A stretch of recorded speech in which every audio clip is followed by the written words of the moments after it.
Mi suegra vino a ver a sus nietos, sin saber que su hijo nos había abandonado por otra mujer, pero en el momento en que entró a la casa, su expresión cambió. En el instante en que los ojos de Diane Caldwell se posaron en el portarretratos vacío, la vi decidir de quién era la culpa de todo esto. Ni siquiera se había quitado el abrigo todavía. Yo estaba de pie en medio de mi propia sala. Mi bebé mordiéndome el hombro por la dentición, Ruby presionando sus bloques contra mi tobillo, fórmula en mi manga y 3 días de mal sueño detrás de mis ojos. Y observé a esa mujer, con su abrigo color camello y aretes de perlas, hacer los cálculos sobre mi vida y llegar a la respuesta incorrecta en unos 4 segundos. Su mirada se movió del montón de correspondencia, sin abrir junto a la puerta a la ropa sucia al pie de las escaleras, y luego al rectángulo vacío en la estantería, donde solía estar la foto de mi boda con Eric. Y algo detrás de sus ojos pasó de preocupación a evaluación y a veredicto tan rápido que casi me pierdo la transición. Casi. ¿Por qué ese portarretratos está vacío?, preguntó. Y ese fue el momento en que entendí que los próximos meses de mi vida iban a ser una guerra, y que iba a tener que ganarla mientras mantenía a 2 niños vivos, funcionales y emocionalmente intactos, con un bebé en plena dentición en mi cadera y sin nadie de mi lado.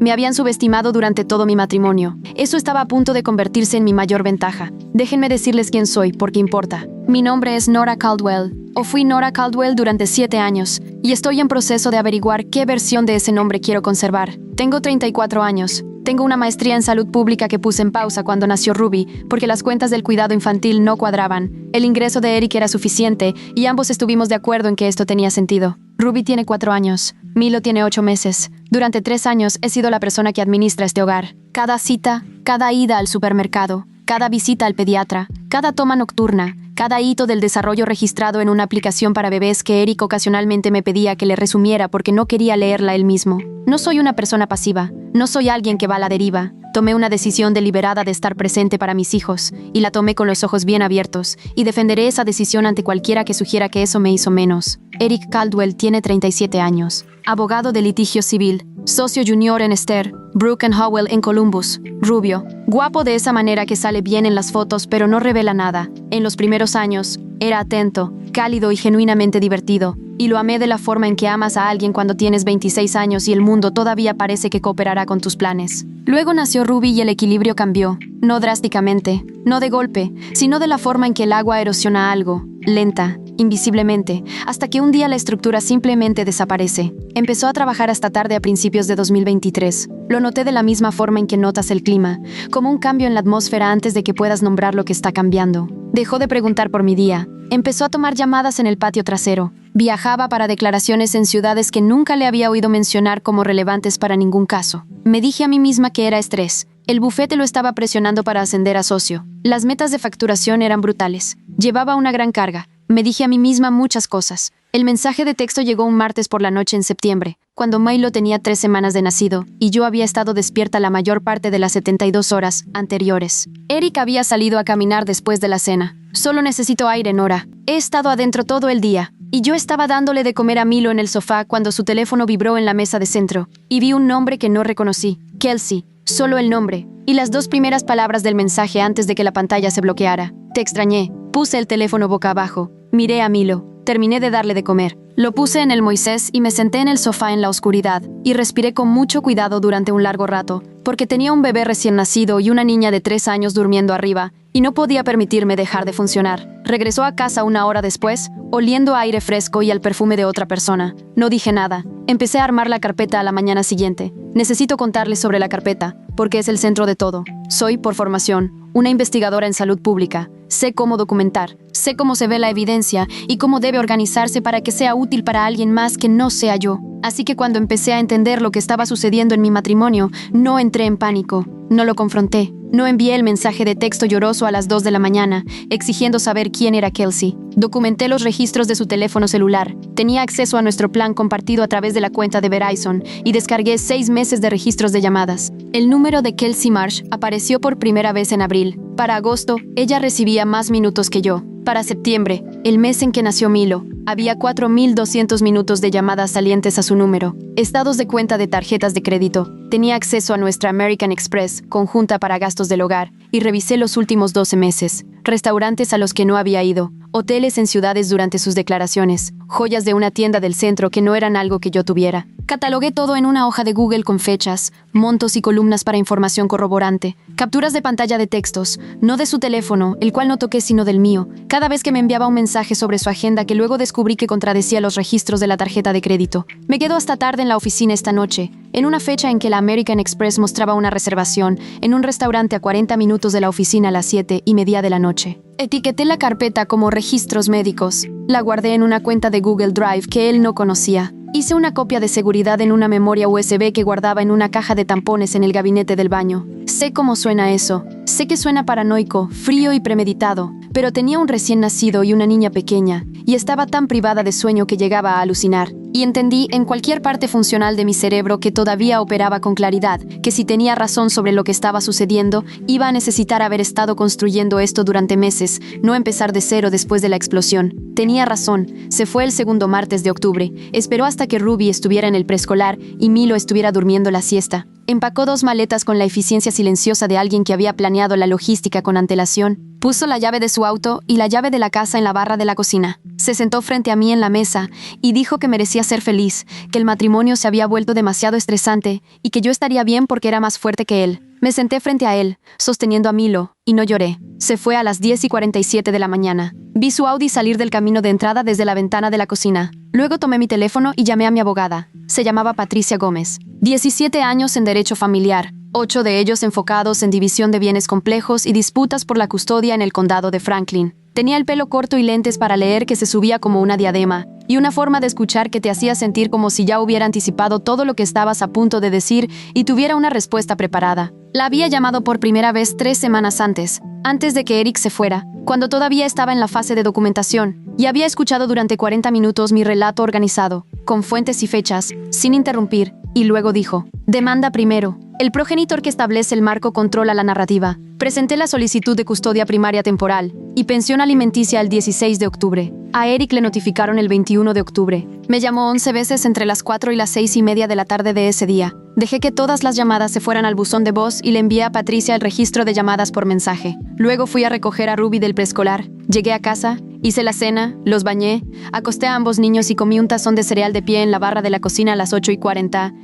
de la noche mientras revisaba la solicitud de custodia línea por línea. No le había dicho a nadie en la familia, ni a los padres de Eric, ni a los míos, ni a ningún amigo en común. Mantuve el círculo limitado a Patricia y a mi hermana Jen, que vivía en Cincinnati y a quien llamaba después de que los niños se dormían, y que escuchaba sin dar consejos y con el silencio específico de alguien que te quiere lo suficiente como para no decir "te lo dije". Así que cuando Diane Caldwell apareció en mi porche 4 días después de que Eric fuera notificado, con botanas separadas por colores, aretes de perlas, abrigo color camello y toda esa calidez fabricada, estaba entrando en una situación de la que no sabía nada, y pude ver el momento exacto en que se enteró. Eric se mudó, dije, hace 3 semanas. Vi cómo la información la procesaba. Diane Caldwell tiene 61 años. Es el tipo de mujer que hace que todo parezca controlado. Hogar controlado, ropa controlada, registro emocional controlado. En los 7 años que la conozco, nunca ha expresado angustia. Expresa preocupación, que es la angustia traducida a un lenguaje que la mantiene en una posición de autoridad. La preocupación parpadeó en su rostro.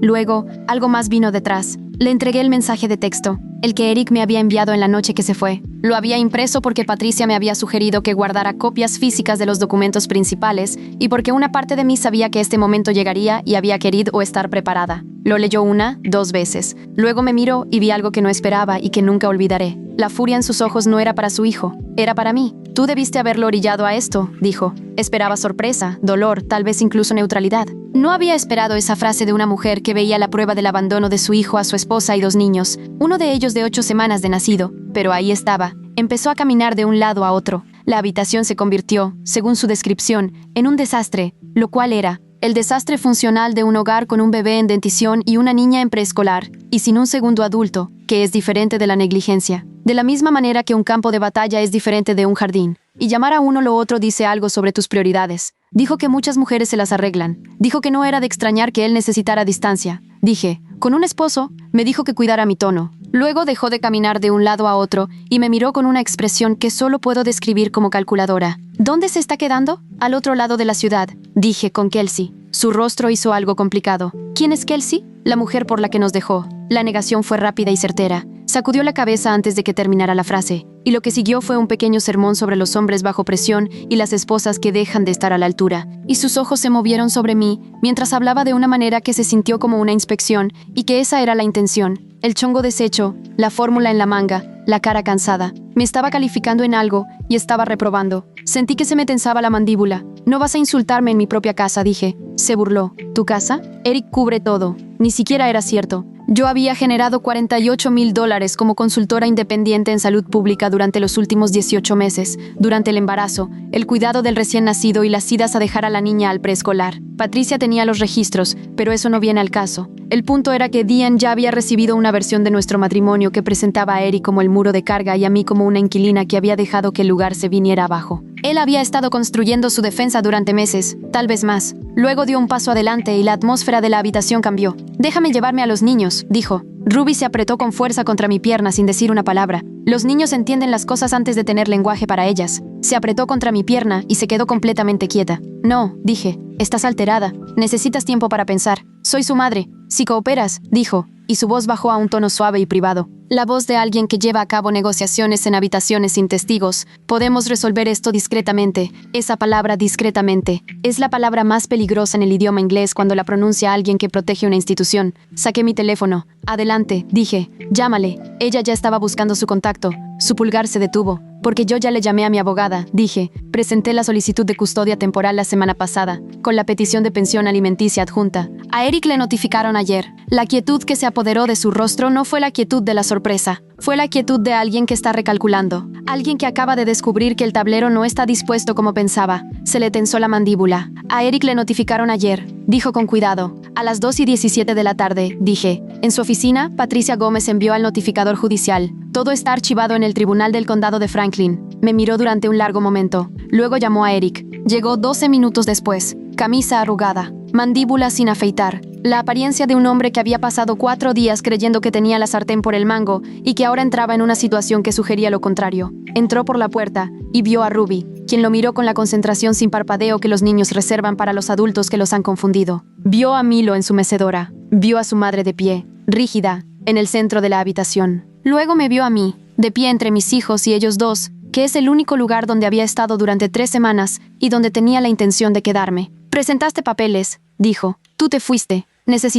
Te mudaste con otra mujer». Diane intervino. «Eric, lleva a los niños a mi casa. Ahora mismo». «No», dije. Su voz se endureció. «Son mis hijos. Entonces compórtate como tal». El silencio que siguió fue el silencio particular de algo verdadero, aterrizando en una habitación llena de gente que no puede discutirlo. Ruby miró a su padre. Su expresión era la de una niña de 4 años que ha estado tratando de entender algo durante 3 semanas, y no lo ha logrado. «Papi», dijo. «¿Vas a volver a casa?» Él abrió la boca. No salió nada. No porque estuviera abrumado por la emoción. Quiero ser honesta sobre esto. Sino porque estaba calculando como siempre lo hacía. Y no había un buen cálculo disponible. Ruby hundió la cara en mi costado. Ese silencio hizo más que todo lo demás en la habitación combinado. Eric miró a su madre, a mí, al portarretratos vacío. Algo se movió en su rostro. Algo que no había visto en años. Algo que podría haber sido vergüenza o simplemente el reconocimiento de que ciertas actuaciones habían dejado de funcionar. «Ahora no, mamá», dijo. «Eric, ahora no». Diane miró a su hijo como si hubiera dicho algo en un idioma que no hablaba.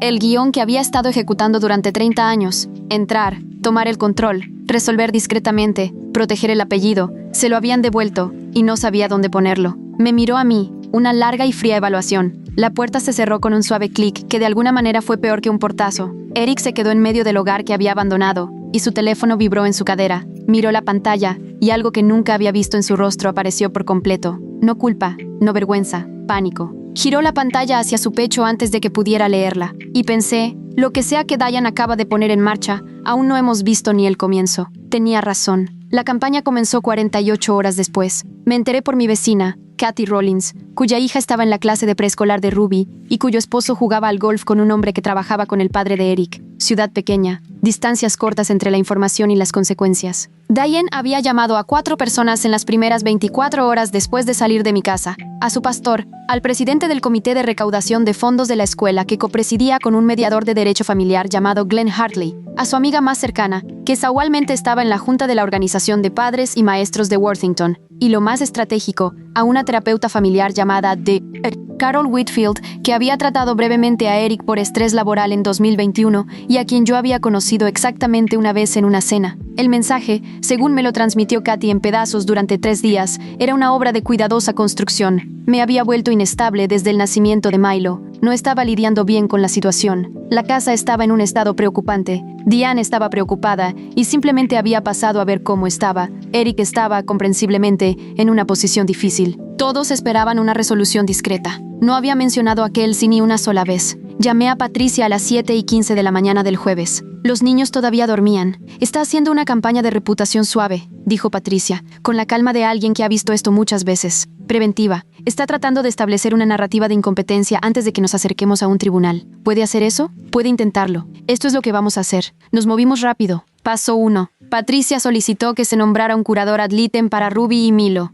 Un curador es un abogado independiente que representa exclusivamente los intereses de los niños, no los míos, no los de Eric, no los de la familia Caldwell. Su nombre era Kevin Park, 12 años en derecho familiar, con una reputación que Patricia describió como implacablemente justo, lo que en un caso como este significa que seguirá las pruebas. Paso 2. Llamé a mi pediatra, la Dra. Amara Singh, y programé revisiones de bienestar para ambos niños, solicitando documentación explícita. Ruby y Milo estaban sanos, se desarrollaban normalmente, y la Dra. Singh los había visto consistentemente cada 6 u 8 semanas. Sus registros lo demostrarían. En la cita del viernes, la Dra. Singh entró en el consultorio, vio mi cara y dijo, ¿cuánto tiempo ha pasado desde que dormiste? Semanas, dije. Miró a Ruby, que estaba organizando los abatelenguas en una línea codificada por colores en la mesa de exploración, y a Milo, que observaba el ventilador de techo con la profunda concentración que los bebés le dan a los ventiladores de techo. Estos niños están sanos y claramente son amados, dijo. Lo dijo directamente, con cuidado, de la manera en que alguien elige las palabras para que consten en el expediente. Hizo una nota en el historial. Le pedí que documentara sus observaciones sobre el ambiente del hogar en nuestras visitas. Asintió sin pedirme que le explicara por qué. Paso 3. El paquete de pruebas. Patricia había estado catalogando la carpeta que le envié durante semanas. Los registros de llamadas, los estados de cuenta del American Express, los recibos de hotel, la compra de joyas. Había solicitado los registros de la tarjeta de crédito empresarial de Eric a través de nuestra divulgación financiera preliminar y encontró 11 transacciones adicionales, comidas, habitaciones de hotel, un cargo de una florería, que correspondían a momentos en los que me había dicho que estaba trabajando. El archivo de Kelsey era considerable. El 30 de octubre, Patricia presentó el anexo C con nuestra solicitud de medidas provisionales, un paquete de documentación de 61 páginas que contenía registros telefónicos, registros financieros, correspondencia con fecha y hora, y una declaración mía que cubría la cronología del deterioro del matrimonio, con referencia específica a la infidelidad documentada. El abogado de Eric, un hombre llamado Todd Reardon, que llevaba 23 años en derecho familiar y cuyo enfoque Patricia describió como teatral, presentó una respuesta 3 días después, alegando que yo era emocionalmente volátil y había creado un ambiente doméstico caótico. Citó como su prueba principal una fotografía. Me quedé mirando la fotografía durante mucho tiempo. Era una foto de mi sala de estar, tomada a través de la ventana desde fuera de mi casa. Juguetes por todas partes, ropa sucia en el sofá, correo sin abrir. Era una fotografía competente de un hogar con 2 niños pequeños y sin un segundo adulto. Calculé por la luz que fue aproximadamente 48 horas después de que le notificaran a Eric y de que Diane apareciera en mi porche. Alguien había estado en mi césped y había fotografiado mi sala a través de mi ventana. Se me helaron las manos. Llamé a Patricia. Esa fotografía fue tomada sin tu consentimiento desde una propiedad privada, dijo, antes de que terminara de explicar. Eso es relevante. Más importante aún, ¿quién la tomó? Tenía una cámara de vecino, un timbre Ring con un amplio campo de visión que había instalado la primavera anterior, algo que Eric había llamado paranoico y yo había llamado práctic, el metraje cubría mi porche delantero y la mayor parte de mi camino de entrada. Lo busqué en mi teléfono. 23 de octubre, 2:34 de la tarde. Diane Caldwell, caminando por el exterior de mi casa, deteniéndose en la ventana de la sala, levantando su teléfono. Me quedé pensando en eso durante 10 segundos. Luego volví a llamar a Patricia. La tengo en cámara, dije. El silencio al otro lado de la línea fue el silencio particular de una abogada a la que le acababan de entregar algo útil. Envíamelo de inmediato, dijo. No le digas a nadie, ni a Eric, ni a tu hermana, a nadie. Ya te lo envié. Kevin Park, el curador ad litem, me entrevistó el 8 de noviembre en la sala de conferencias de Patricia. Fue metódico y de voz tranquila, y hizo preguntas que cubrían todo, desde mi rutina diaria con los niños, hasta mi red de apoyo, mis planes para volver a trabajar y mi relación con la familia de Eric. Preguntó específicamente sobre las visitas de Diane. Lo describí con precisión. Presenté mis notas de ese día. Las había redactado una hora después de que ella se fuera, como Patricia me había indicado que hiciera desde el principio. Marcas de tiempo, citas directas, el comportamiento de Ruby, el estado de Milo, la petición de llevarse a los niños. La palabra discretamente. Kevin Park escribió sin expresión. Luego preguntó, a su juicio, ¿cuál es la principal motivación de la señora Caldwell en este asunto? El control de la narrativa, dije. Quiere que lo que sucedió se contenga dentro de la familia antes de que afecte la reputación profesional de Eric o el apellido Caldwell. Levantó la vista. Específicamente, dije, no quiere que nadie sepa que su hijo dejó a una mujer con un bebé de 8 semanas para mudarse con alguien con quien había estado saliendo durante al menos 6 meses. También anotó eso. Entrevistó a Eric y a Diane por separado durante la semana siguiente. No me dijeron lo que se dijo. Patricia me dijo que no especulara. No especulé.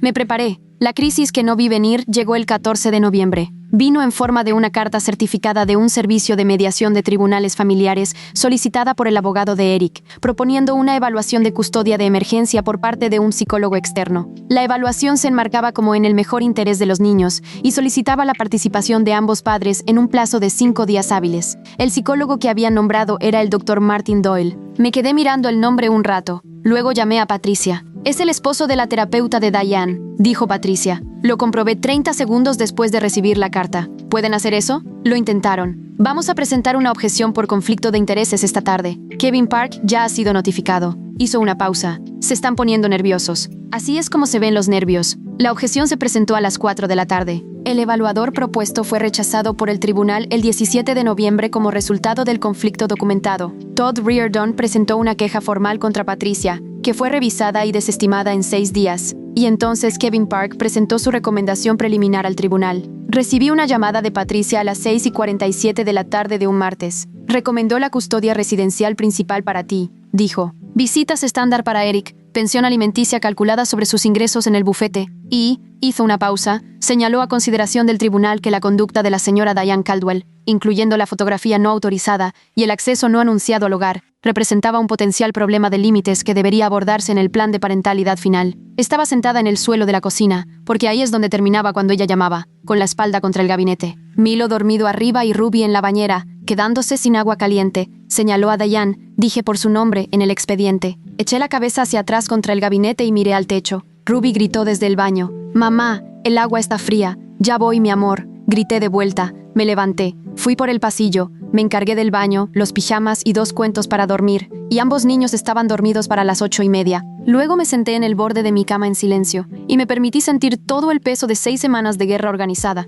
implacable y agotadora en nombre de mis hijos. No lloré, pero estuve cerca. La junta de conciliación fue el 3 de diciembre. Patricia y yo llegamos a las 9 de la mañana. Eric y Todd Reardon llegaron a las 9:07. Diane no estaba presente y los términos del plan de parentalidad que Patricia había solicitado no serían relevantes para ninguna discusión sin el consentimiento de ambas partes. Estuvimos en habitaciones separadas la mayor parte del tiempo, que es como funcionan estas cosas. Un mediador llamado Frank Wong, 26 años en tribunales de familia, con el rostro de un hombre que ha sido testigo de la mayoría de las formas en que los seres humanos se falan entre sí y ha aprendido a trabajar a pesar de todas ellas, se movió entre las habitaciones durante 4 horas. La contraoferta de Eric era custodia física compartida, 1 semana cada uno, sin pensión alimenticia sobre la base de que los costos se igualarían. La presencia de Kelsey en su casa se caracterizó como no un factor. Mi posición, según la guía de Patricia, se basaba en pruebas y especificidad. Los registros escolares y pediátricos de Ruby estaban todos basados en mi dirección. El historial médico de Milo, toda la atención primaria, toda la atención de emergencia, estaba documentado bajo mi dirección y mi coordinación. Eric había asistido a 9 citas médicas en los 2 años de vida de Ruby y a ninguna de las de Milo. Tenía una hoja de cálculo, tenía los expedientes, tenía los registros de llamadas que mostraban quién había coordinado con la escuela, el pediatra, la lista de espera del preescolar RER. Frank Wong regresó de la habitación de Eric a las 2:17 de la tarde y se sentó frente a mí. «Está dispuesto a aceptar que tengas la custodia residencial principal», dijo. Tiempo de convivencia estándar para él, fines de semana alternos, una tarde entre semana, pensión alimenticia según el monto calculado por las directrices. Miré a Patricia. Ella me miró a mí. ¿Y Kelsey?, dije. Wong asintió. Ha aceptado un periodo de introducción de 90 días antes de que cualquier pareja romántica sea presentada a los niños. Eso va para ambas partes. ¿Y Diane? La expresión de Wong cambió mínimamente. Ha aceptado que el acceso de la familia extendida a los niños está sujeto a su mutuo consentimiento durante su tiempo de convivencia, y que el contacto no solicitado con tu hogar o la escuela de tus hijos por parte de terceros está prohibido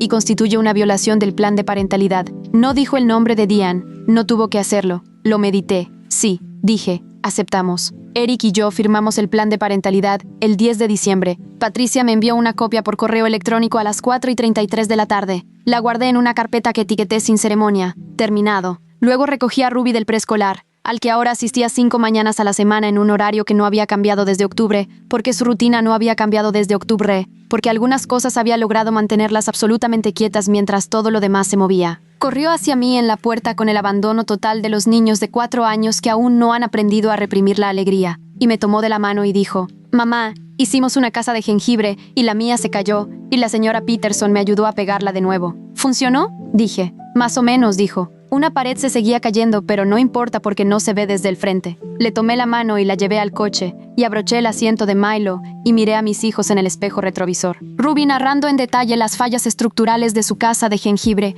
Milo observando el mundo pasar con su particular intensidad serena, y pensé en las paredes que se siguen cayendo y en las cosas que construyes de todos modos. 3 meses después, Diane Caldwell me llamó. Casi no contesto. Estaba en la mesa de la cocina con un café, un martes por la mañana, los niños en la escuela y la guardería, un proyecto de consultoría abierto en mi laptop, el nombre familiar en la pantalla. Dejé que sonara 2 veces, luego contesté. Nora. Su voz sonaba más vieja, no mucho, pero lo suficiente para notarlo.